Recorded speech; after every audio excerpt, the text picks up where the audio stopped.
Donc là, ici, on va essayer de voir comment marche le TPS. Donc j'ai installé des probes ici au niveau du TPS. On a allumé l'oscilloscope.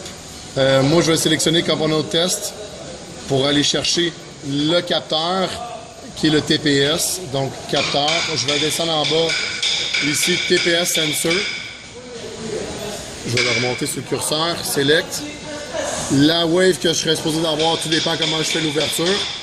Je l'efface, puis je vais le mettre à run tout de suite, comme ça on va être prêt quand je vais vous le montrer. Là, si je le débranche, si je débranche le curseur au niveau de l'oscilloscope, là il est à 0 volts ici. Si je le branche sur le fil rouge ici, ben pas le fil rouge mais le connecteur rouge, on va voir sur le schéma électrique à quoi sert le fil où est-ce que je me suis branché. Ensuite de ça, je me suis branché aussi mon scanner. J'ai un scanner vraiment de base, mais je peux avoir les datas dessus. Je vais sélectionner mon véhicule, le 1.6, et après ça, il va downloader.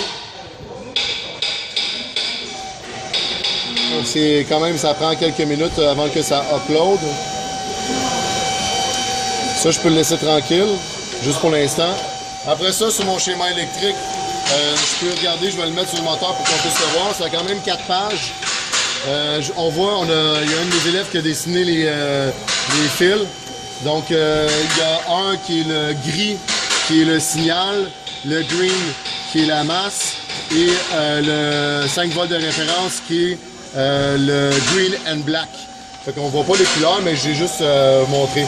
Au niveau des informations, on les voit au niveau ici du ECM.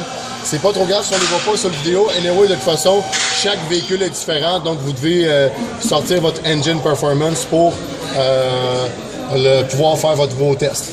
Évidemment, on peut sortir aussi tout ce qui est avec les codes de DTC, donc les Diagnostic Trouble Code. On peut les voir avec ça aussi.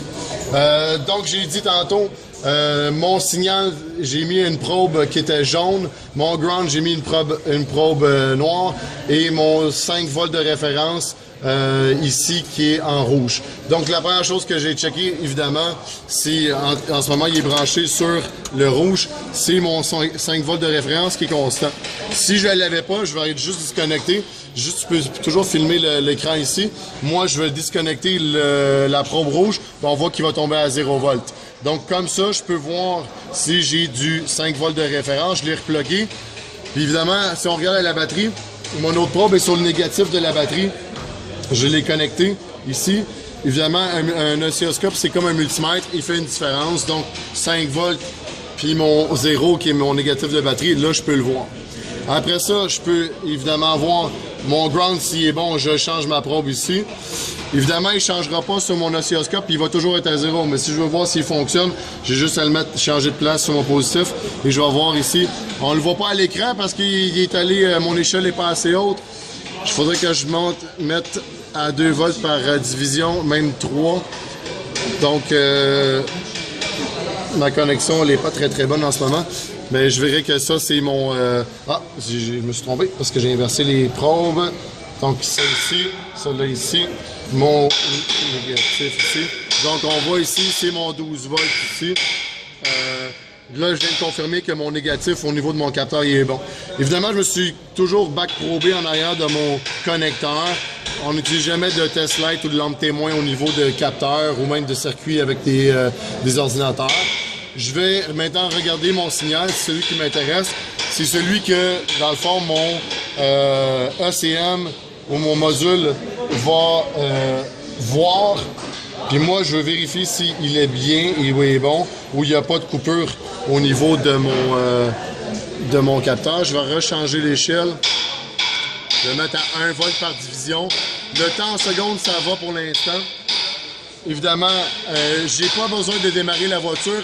C'est un capteur que j'ai juste à mettre la clé à on et il n'y a pas de problème. Je vais rechanger encore ma probe négative pour le mettre au négatif à la place de... Donc, on voit qu'il est à 0 volts. Quand le papillon des gaz est complètement fermé et quand je l'ouvre, on peut filmer encore l'écran ici. Si j'ouvre le papillon des gaz tranquillement, il augmente graduellement. Puis, il va aller jusqu'à peu près jusqu'à 5 volts. On voit complètement ouvert, 4.4 volts. Puis si je relâche tranquillement, encore là, on voit qu'il n'y a pas de coupure. S'il y avait dans le potentiomètre du TPS, s'il y avait un manque ou une place où est-ce qu'il serait coupé, on le verrait ici. Puis je peux aussi le voir, là je l'ai vérifié avec l'oscilloscope, mais je peux aussi le voir avec le scanner. Je vais l'avancer, je veux voir les datas. Évidemment, il faut que je m'assure que toutes les données soient là.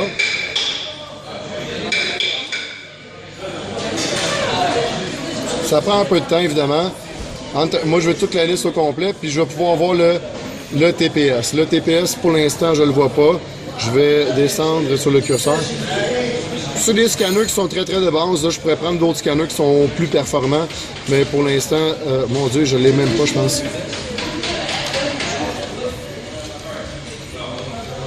Map. Ah, je l'ai ici. Le TPS en pourcentage, je ne l'avais pas vu. Donc là, il est à 0 parce qu'il est complètement fermé. Puis si j'ouvre le throttle, je vais essayer de ne pas trop bouger, là. Toujours essayer de filmer le chose, puis je vais l'ouvrir tranquillement. On voit les pourcentages, ils devraient changer jusqu'à temps qu'il soit complètement ouvert. Donc on voit que le scanner arrive à le lire. Puis je pourrais descendre ici. Donc c'est ça. Ça ressemble un peu à ça. Donc j'ai fait une démonstration par rapport au TPS, puis par rapport au scanner, comment on pourrait voir avec les datas si on peut les lire. Si tout ça est bon, ça veut dire que tout le capteur est bon. Évidemment, sur Mitchell ou peu importe, Aldata, les moteurs de recherche, on peut trouver aussi toutes les spécifications par rapport au type d'ouverture du TPS, le nombre de résistances et aussi les degrés, etc., quand il est complètement ouvert, complètement fermé. Évidemment, il faut chercher un peu pour ça. Merci.